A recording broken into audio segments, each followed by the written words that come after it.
안녕하세요. 저는 아이가 태어난 날만 기다리고 있는 예비 엄마입니다. 제게는 정말 멋있고 배울 점 많은 형님 한 분이 계셨었어요. 지금은 아주버님과 이혼하셨지만 여전히 저와는 언니 동생 하면서 연락하고 지내세요. 얼마 전엔 형님께서 임신 축하한다고 선물까지 보내주셨어요. 이혼한 뒤에도 연락할 만큼 제가 많이 좋아하고 존경하는 형님에게 최근 일어났던 일을 여러분들께 들려드리고 싶어서 이렇게 사연을 쓰게 되었습니다. 저는 남편과 대학생 졸업반이었을 때 다른 과였으나 제가 학점이 모자라 들은 교양 수업에서 만나 캠퍼스 커플로 연애를 하고 각자 취직을 한 후 어느 정도 자리 잡고 결혼까지 하게 되었습니다. 남편에게 프로포즈를 받고 남편 집에 인사드리러 갔을 때 처음 형님과 마주하게 되었어요. 시어머니께서는 저를 보자마자 버선발로 뛰어나와 두 팔 벌려 환영해 주시더라고요. 이 정도로 환대받을 거라는 생각을 못해서 당황스럽다가도 저를 좋아해 주시는 것 같아서 기쁘더라고요. 대충 시댁을 훑어봤는데 거실엔 시어머니와 아주버님이 나란히 앉아 계셨고 누군가 주방에 달그락거리며 바삐 왔다 갔다 하는 그림자가 보이더라고요. 시아버지는 일찍 돌아가셔서 안 계신다는 소리를 들었는데 과연 누가 주방에 계신 걸까 싶었어요. 시어머니께서는 멀리서 오느라 고생 많았다고 얼른 앉으라고 하면서 저를 데리고 앉히시더라고요. 제가 가지고 온 한우를 보며 뭘 이런 거 가지고 왔냐고 하시면서도 입은 귀에 걸려 있으셨어요. 저와 시어머니가 화기애애하게 웃으며 이야기하고 있을 때 주방에서 한 여자가 나와서 저희가 앉아있는 테이블에 음식을 하나씩 놓기 시작하더라고요. 제가 도와드리려고 일어나려는데 시어머니께서 그럴 필요 없다고 제 팔을 잡고 다시 앉히더라고요. 저는 어떻게 반응해야 할지 모르겠어서 시어머니 말을 따르기로 했어요. 저희가 밥 먹고 있을 때 그 여자분은 주방에 서서 혼자 밥을 드시는 거예요. 저도 모르게 괜히 시선이 가서 주방으로 가고 신경이 쓰였어요. 밥을 빠르게 먹고 제가 먹었던 식기를 들고 주방으로 향했어요. 서서 밥을 먹다가 저를 발견하고 필요한 거라도 있냐며 화들짝 놀라는 거예요. 혹시 뭐 필요한 거라도 있어요? 밥이나 국 더 드릴까요? 앉아 계시면 제가 가져다 드릴게요. 그릇만 져주시고 앉아 계세요. 아니에요. 먹었어요. 그릇 물에 담가 놓으려고 온 거예요. 근데 왜 서서 밥 드시고 계세요? 불편하게? 저는 괜찮아요. 항상 이렇게 먹어서 익숙해요. 어머님이랑은 많이 이야기하셨어요? 도련님이랑 너무 잘 어울려요. 이제 결혼하면 서방님이라 불러야 하나? 네? 서방님이요? 혹시 형님 되실 분이세요? 질문이 이상한가? 제가 너무 무례하게 여쭤봤죠. 죄송해요. 딱히 적절한 말이 떠오르지가 않아서. 아니에요. 전혀요. 앞으로 잘 지내봐요. 조만간 형님 동서 사이 될 텐데 저는 동서 좋은 사람 같아요. 처음 보자마자 느꼈어요. 제가 관상을 좀 볼 줄 알거든요. 주방에서 바삐 움직이던 분이 다름 아닌 제 형님이었어요. 형님이라는 걸 알고 나서 왜 주방에서 서서 밥을 먹고 혼자만 쉬지 않고 움직이는지 의아하더라고요. 하지만 더 물었다간 정말 무례한 행동일 것 같아서 속으로만 생각한 채 형님과 인사를 하고 나왔어요. 남편 집에서 나오는 순간까지도 찝찝한 상태로 계속 있었어요. 저는 집으로 돌아가는 차 안에서 남편에게 슬쩍 물었어요. 오빠, 주방에 계시던 분 말이야. 그분이 형님이시더라? 근데 왜 우리랑 같이 밥을 안 먹는 거야? 아까 혼자서 주방에서 서서 드시던데. 나도 보고 있으면 안쓰러워. 엄마가 형수님 못 잡아먹어서 안달이라니까.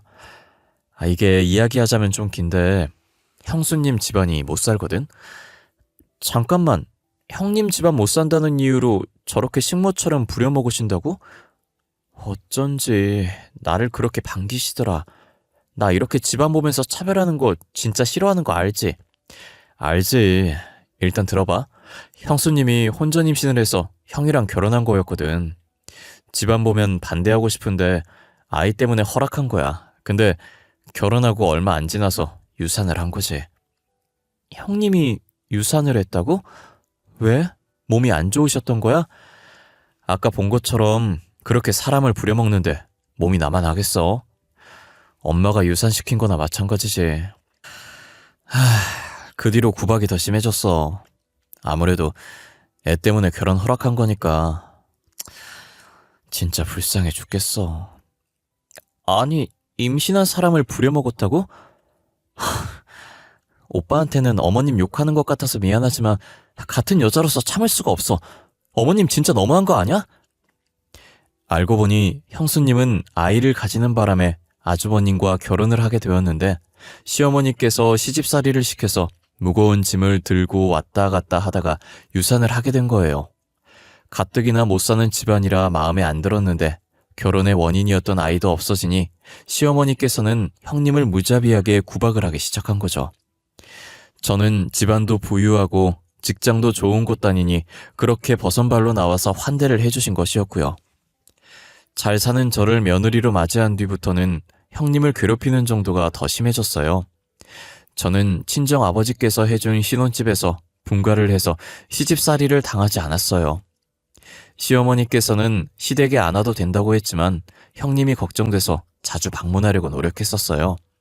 그러다 우연히 형님을 쥐잡듯 잡고 있는 시어머니의 모습을 보게 된 거예요. 너는 지금 시집 온 지가 얼마나 됐는데 아직도 우리 입맛을 몰라? 네 입맛에 맞추지 말고 우리 입맛에 맞추라고. 내 말 못 알아들어? 어? 죄송해요 어머님. 제가 금방 다시 해올게요. 비슷하게 따라한다고 한 건데 계량을 잘못했나 봐요. 어찌 잘하는 게 하나도 없어. 끼니 하나 못 챙겨 먹을 정도로 가난한 집안 받아줬더니 밥도 하나 제대로 못하고. 에휴, 이 아까운 것들을 어떻게 할 거야? 어머님, 무슨 일이에요? 도대체 무슨 일이길래 형님 머리를 숟가락으로... 뭔데요? 국이 짜요?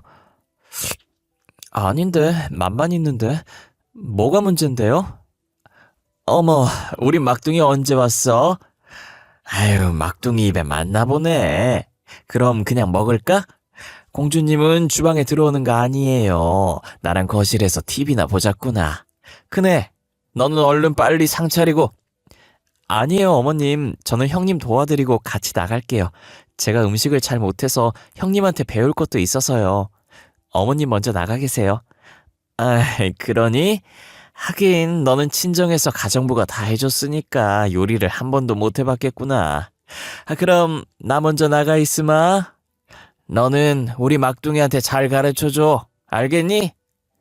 시어머니께서는 국이 자기 입맛에 안 맞다고 간을 보던 숟가락으로 형님 머리를 치시는 거예요. 제가 놀라서 시어머니를 막았고 시어머니는 저를 주방에서 내보내려고 하시길래 형님께 배울 게 있다는 핑계대고 시어머니만 내보내고 옆에서 형님을 도와줬어요. 시어머니는 나가면서까지도 제가 잘 산다는 것을 어필하면서 형님을 무시하더라고요. 괜히 제가 시집을 와서 형님 구박만 더 늘게 만든 것 같아서 죄송했어요. 제가 형님이었으면 저를 엄청 원망했을 텐데 형님은 저를 이뻐하시더라고요. 도와줘서 고맙다면서 제가 아니었다면 어떤 게 날라왔을지 모르겠다며 웃으며 농담을 하시는데 저는 그런 형님을 보고 이게 농담할 일이냐고 속상하다고 했어요. 자신은 익숙해서 괜찮다고 하는데 익숙하다는 말이 제 가슴을 더 후벼 팠어요. 얼마나 많이 당했으면 사람이 저렇게 무뎌질 수 있는 건가 마음이 아팠어요. 그렇다고 아주버님이 시어머니를 말려주거나 형님을 도와주는 것도 아니었어요. 아주버님은 꼴랑 회사 하나 다니면서 온갖 유세를 떨면서 시어머니와 같이 형님을 괴롭혔죠.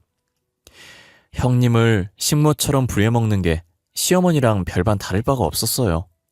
그나마 저희 남편이 혼자 움직이고 있는 형님을 도와줬었어요. 형님 말에 의하면 저와 결혼 전에도 자취해서 같이 안 살던 남편이 종종 와서 도와줬다고 하더라고요. 남편은 지금도 저와 살면서 집안일을 많이 도와주고 있는데 어쩜 형제가 저렇게 다른지 모르겠어요. 같은 부모 아래서 태어난 사람이 맞을까 싶을 정도로 아주버님과 남편은 달라요. 한 번은 제가 있던지 말던지 주방에서 음식을 하고 있는 형님 얼굴에 셔츠를 던지더라고요. 새하얗게 깨끗이 빨려있는 셔츠였는데 도대체 뭐가 문제인가 했더니 단지 다림질 안 해놨다는 이유로 화가 나서 형님 얼굴에 셔츠를 던진 거예요. 셔츠는 그대로 떨어져서 냄비에 빠졌고 국 색깔과 똑같이 빨갛게 물들기 시작했어요. 거기다 시어머니까지 와서 음식 타박을 하는 거예요. 아직도 다 안 됐냐부터 시작해서 셔츠 빠진 국물 어떻게 먹냐 다시 하라면서 난리였죠. 결국 저는 듣다 못 참겠어서 악하고 소리를 질러버렸어요. 제발 그만 좀 하세요. 왜 그렇게 형님을 못 잡아먹어 산다리예요? 그깟 다림질 안 한 게 뭐가 그렇게 잘못한 건데요? 깨끗하기만 하면 되지. 아주버님은 손 없어요? 아니, 당장 내일 출근할 때 입어야 하는데 다림질이 안 되어 있잖아요. 지금 입을 거 아니잖아요. 아직 내일 되려면 멀었는데 나중에 하려고 하셨겠죠. 아니면 아주버님이 하시던가. 결국은 아주버님이 셔츠 던져서 내일 못 입게 됐잖아요. 아니에요? 재수씨, 제가 셔츠를 던진 건 잘못하게 했는데요. 애초에 다림질이 되어 있었으면 제가 이렇게 던지지도 않았겠죠. 말로 해도 되는 일 아니었어요? 굳이 셔츠를 주방까지 찾아와서 던지셔야겠어요? 그리고 어머님, 셔츠 그거 아주버님이 던져서 빠진 건데 그게 형님 잘못이에요? 나는 우리 아들이 던진 건지 몰랐지. 알았으면 안 그랬어. 진짜야. 돌아와 보니까 셔츠가 국에 빠져 있는데 내가 어떻게 알았겠어? 거짓말 치지 마세요. 아주버님이 하시는 말씀 다 들었잖아요. 국 망친 건 아주버님이니까 아주버님이 다시 만드세요. 그리고 형님 좀 그만 잡으세요. 네? 저는 참아왔던 걸 쏟아내고 아주버님께 국 다시 만들라고 하고 형님 손목을 잡고 거실로 나왔어요. 형님은 안절부절 못하고 주방 쳐다보길래 저는 알아서 하게 두라고 주방에 신경 쓰지 말라고 했어요. 시어머니와 아주버님은 제 말이라면 꼼짝도 못하시던 분들이라 둘이서 국을 만들고 계시더라고요. 제가 한 소리 좀 했다고 그 뒤로는 잠잠해져선 형님 괴롭히는 게 덜하더라고요. 그때까지만 해도 제가 한 행동이 잘한 행동인 줄 알았어요. 하지만 오로지 저와 함께 있을 때만 제 눈치를 보며 괴롭히지 않았던 것이었고 제가 집으로 돌아가는 순간부터 전보다 심하게 괴롭혔어요. 저의 행동으로 인해 형님에게 더 안 좋은 상황을 만들어버린 거예요. 저는 형님께서 티를 전혀 안 내셔서 미처 몰랐어요. 제가 먹었던 그릇 나르고 형님께서 설거지한다고 소매를 살짝 올리는데 팔 쪽에 멍자국이 있는 거예요. 저는 너무 놀라서 형님 옷을 올려다 봤더니 몸에 멍자국이 군데군데 있더라고요. 이게 다 뭐냐고 했더니 한참 뜸을 들이다가 사실 그날 이후로 더 심해지셨다고 이젠 가끔 시어머니께서 물건도 집어던지셔서 맞고 멍든 거라고 하는 거예요. 그때 제가 아무 말 없이 가만히 있는 게 형님을 도와주는 거구나라는 걸 알게 됐어요. 멍자국을 보니 괜히 제가 나서서 이렇게 된 것만 같아 너무 죄송하더라고요.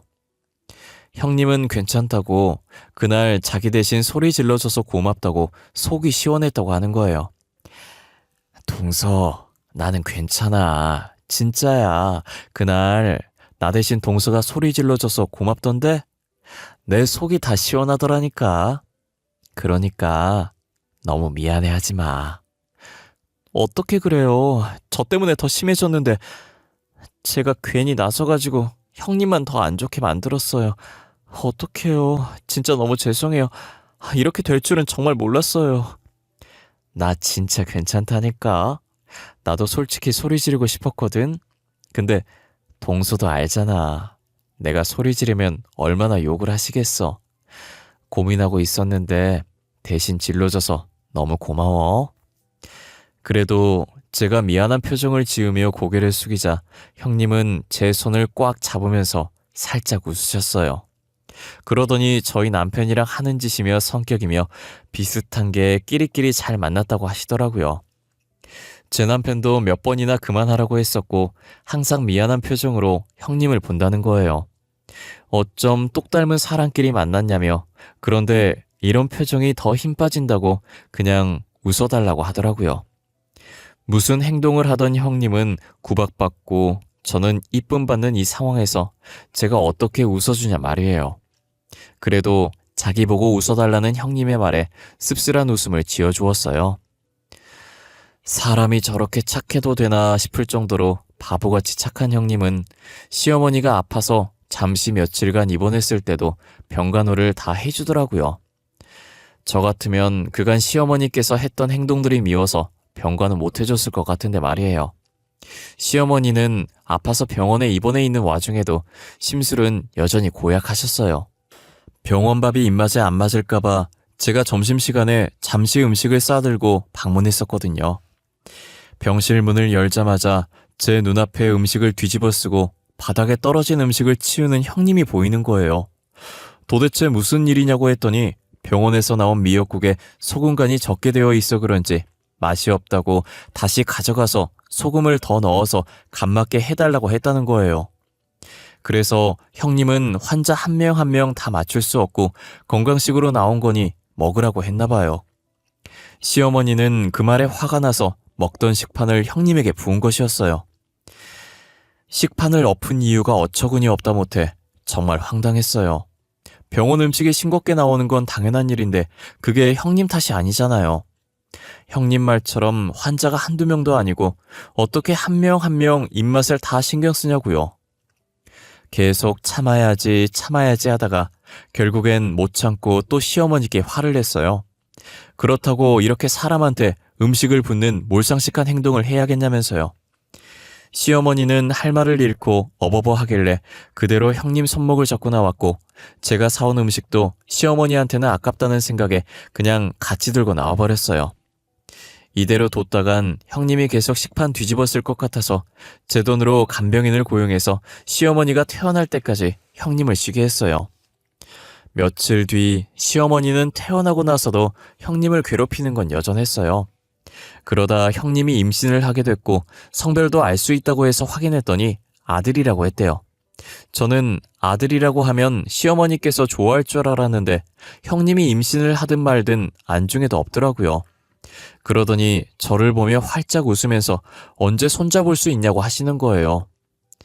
어떻게 저렇게 표정이 한순간에 바뀔 수 있는지 온몸에 소름이 돋았어요. 우리 막둥이는 언제 나한테 손주 안겨줄라나? 우리 아들 닮은 손자도 괜찮고 우리 막둥이 닮은 손녀도 괜찮은데 말이야. 어머님, 저희는 아직 자식 계획이 없어요. 지금처럼 둘이서 신혼을 더 즐기고 싶어요.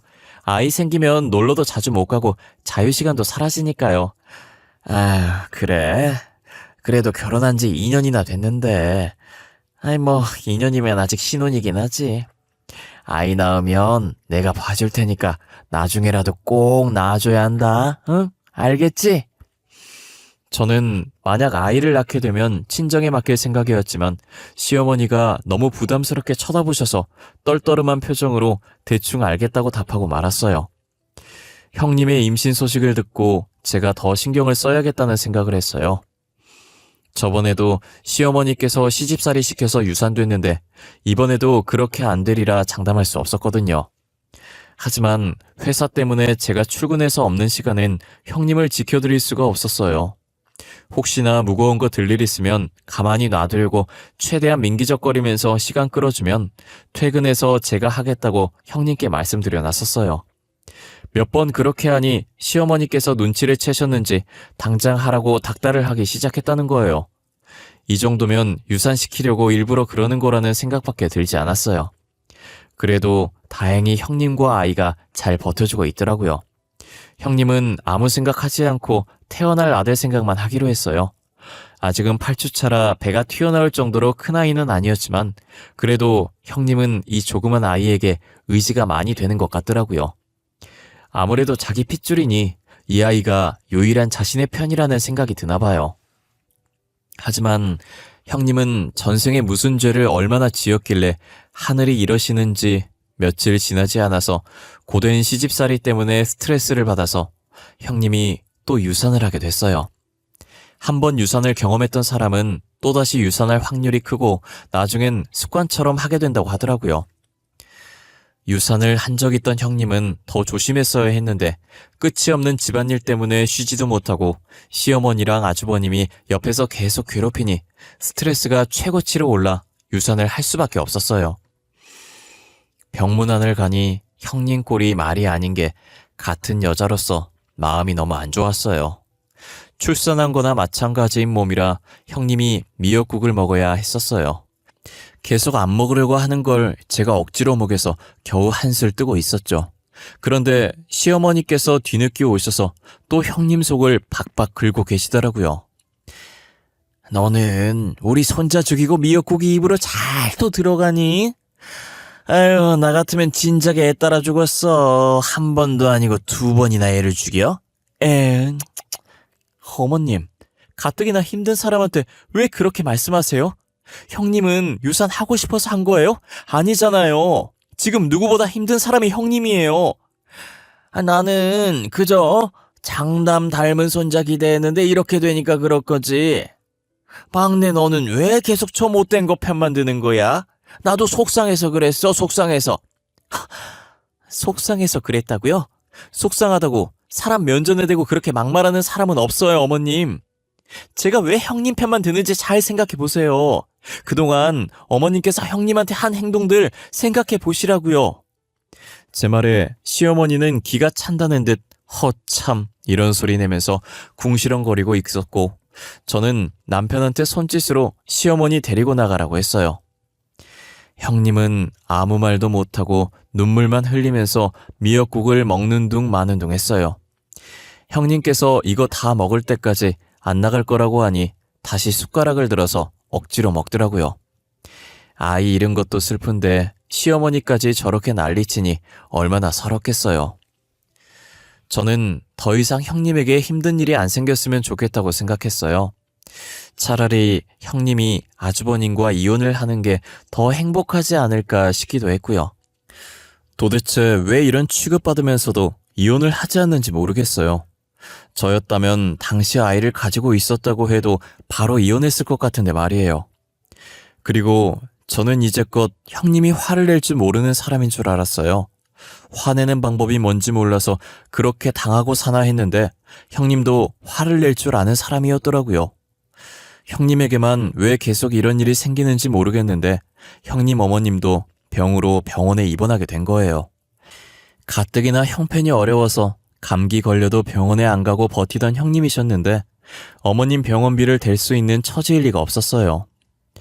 저는 시어머니와 아주버님 몰래 형님을 불렀고 조금이나마 보태라고 100만 원을 건넸어요. 형님은 돈 봉투를 보고 놀라며 손사래를 치면서 안 받겠다고 했지만 제가 억지로 가방 안에 넣었고 다음에 어머님 완쾌하시면 밥 한 끼 사는 걸로 퉁치자고 했어요. 형님은 자신이 무슨 복으로 저 같은 동서를 뒀을까 하면서 숨죽여 우시더라고요. 오히려 제가 도움을 많이 못 드려서 미안하다고 울고 계신 형님을 안아줬어요. 병원비는 제가 도와줘서 어찌저찌 해결을 했는데 병간호가 문제였어요. 형님이 어머님 병간호를 하러 가려고 하는데 시어머니와 아주버님이 가만 놔둘 리가 없었죠. 형님은 밥을 차려주고 평소처럼 주방에 서서 밥을 먹다가 한참을 우물쭈물거리더니 겨우 입을 뗐어요. 어머님, 저 당분간 저희 엄마 병간호를 좀 해야 할 것 같아요. 엄마 몸 상태가 생각보다 많이 안 좋으신 것 같아서요. 아니, 네가 가면 이 집구석은 어떻게 하라는 거냐? 밥은 누가 하고 청소는 누가 해? 절대 안 된다. 나는 안 된다고 했으니 알아서 하거라, 어? 저번에 어머님 입원했을 때도 제가 병간호 했었잖아요. 저희 어머님도 병간호가 필요하세요. 자식도 저밖에 없어서 챙겨줄 사람이 저밖에 없어요, 어머님. 여자는 출가 외인이란 말 모르니? 너 결혼한 순간부터 그 집 식구가 아니라 우리 집 식구야. 가긴 어딜 간다고 그래? 사돈 어른께서 어련히 알아서 챙기시겠니? 그러니 너는 집에서 우리나 잘 챙겨. 그리고 병원비는 또 어떻게 할 거야? 저번에도 너 유산해서 병원비 우리가 냈는데 설마 이번에도 우리가 내야 하는 거냐? 혹시 너 우리 집 돈 다 너네 집 병원비로 축낼 생각이야? 애 2번이나 떨어진 것도 화나는데, 어? 병원비까지 우리가 계속 대줘야 돼?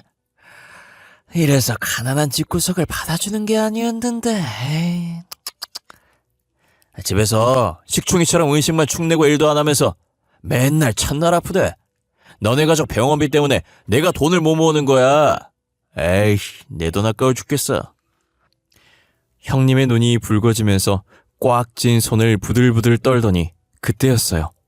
제가 형님을 말릴 틈도 없이 형님은 아주버님의 뺨을 향해 주먹을 꽂아버렸어요. 그래도 분이 안 풀리는지 아주버님의 양쪽 뺨을 짝 소리나게 계속 내리치더라고요. 저는 너무 놀라서 입을 막고 있었고 남편은 형님을 말리기 바빴어요. 형님은 자신을 말리는 남편의 팔을 뿌리치더니 시뻘개진 눈으로 시어머니를 바라봤어요. 처음 보는 형님의 모습에 시어머니는 자신도 무슨 짓을 당할지 모른다는 생각에 몸을 덜덜 떨고 있었어요. 형님은 천천히 시어머니한테 다가가 앞에 있던 국그릇을 집어들더니 저번에 자신이 병원에서 당했던 대로 시어머니 얼굴에 그대로 국을 부어버렸어요. 어머님, 저한테 똑같이 당해보신 기분이 어때요? 기분 나쁘시죠? 저도 그래요. 나도 지금까지 당신들한테 당하면서 그런 기분이었다고 이제 알겠어요? 이게 진짜 미쳤나? 지금 이게 시애미한테 무슨 짓이야, 어? 왜요? 저는 이렇게 당해온 게 일상이었는데 겨우 한 번 그랬다고 그게 그렇게 기분이 나빠요? 저 도저히 이 집구석에 못 있겠어요. 그러니 이혼하겠습니다. 너 진짜 미친 거 아니야? 이혼? 네가 이혼을 말해? 네가 뭐 잘났다고 이혼을 한대? 이혼을 해도 내 쪽에서 해야지 왜 네가 이혼을 하겠다고 설치냐고! 설쳐서 미안한데 솔직히 너는 뭐가 그렇게 잘나서 큰 소리야? 꼴랑 회사 하나 다니면서 유세는 누가 보면 월급 많은 줄 알겠다? 그리고 내 병원비 어머님이 유산만 안 시켰으면 안 쓸 돈이었어. 쟤 지금 뭐라는 거냐? 내가 유산을 시켰다고? 내가 언제 유산을 시켰다고 그래? 네 몸에 하자가 있으니 2번이나 유산된 거겠지? 어디서 내 핑계야? 어머님, 양심이 있으면 그런 말 하시면 안 되죠. 양심이 없어서 하는 건가? 어머님께서 무거운 거 들라고만 하지 않았어도 애 유산될 일 없었어요. 안 옮겨도 될 가구들을 한날은 여기로 옮기라고 했다가 다른 날은 또 저기로 옮기라고 했다가 쓸데없이 매일같이 가구 위치들을 바꾸라고 해서 그거 들고 다니다가 형님이 유산된 거였어요. 그리고 형님이 유산된 후에 가구를 옮기라는 말을 더 이상 하지 않았다고 하더라고요. 형님의 말이 맞다면 시어머니께서 일부러 유산이 되게끔 무리한 일을 시킨 게 분명했죠. 형님은 평소에도 언제든 이혼할 생각으로 이혼 서류를 작성해 서랍에 두고 계셨는지 안방에 가서 자신의 인적사항만 적혀있는 서류를 들고 나와 아주버님께도 쓰라고 했어요. 아주버님은 절대 이혼 안 해줄 거라며 쓸 수 없다고 버티셨고 저는 형님을 도와드리기 위해 아주버님이 계속 그렇게 나오면 제가 대신 이혼 소송을 준비해주겠다고 했어요. 저는 시어머니가 형님께 물건 던져서 생긴 멍자국도 다 찍어뒀다고 그 사진을 증거로 제출해서 폭행까지 엮어 이를 더 키워보겠다고 했죠. 아주버님은 어쩔 수 없이 이혼 서류에 도장을 찍어야 했고 합의 이혼으로 마무리를 했어요. 그렇게 형님과 저도 남남이 되었고 남편도 진절머리가 나서 시댁과 완전히 연을 끊어버렸어요. 형님은 여전히 저를 이뻐하셨고 저희 부부와는 계속 연락을 하며 지냈어요. 제가 계속 형님이라고 부르니 자신은 더 이상 형님이 아니라며 언니 동생 하자고 하더라고요. 저는 뭐든 좋다고 그렇게 하자고 했고 지금은 전보다 훨씬 더 가까운 사이가 됐어요. 형님이 무엇을 하든 남편과 같이 응원해주고 있어요. 형님은 일을 하고 싶어 했는데 아무래도 시댁에서 집안일 하느라 경력이 없어서 이력서를 넣어도 받아주는 곳이 없더라고요. 그래서 저희 아버지께 부탁을 드려서 형님을 고용해보는 게 어떠냐고 했어요. 평소에도 되게 꼼꼼해서 일을 잘할 거라고 하니 아버지는 저를 믿고 형님을 회사로 불렀어요. 경력이 없다 보니 제일 밑바닥부터 시작하게 됐지만 형님은 그거라도 어디냐고 고맙다고 했어요. 형님은 정말 보잘것없는 조그만 일이라도 감사한 마음으로 했어요. 어떤 일이든 마다하지 않고 꼼꼼하게 실수 없이 해내서 아버지와 다른 직원들이 좋아했어요. 형님이 열심히 하니 금방 정직원도 됐고 자리도 하나 생겼어요.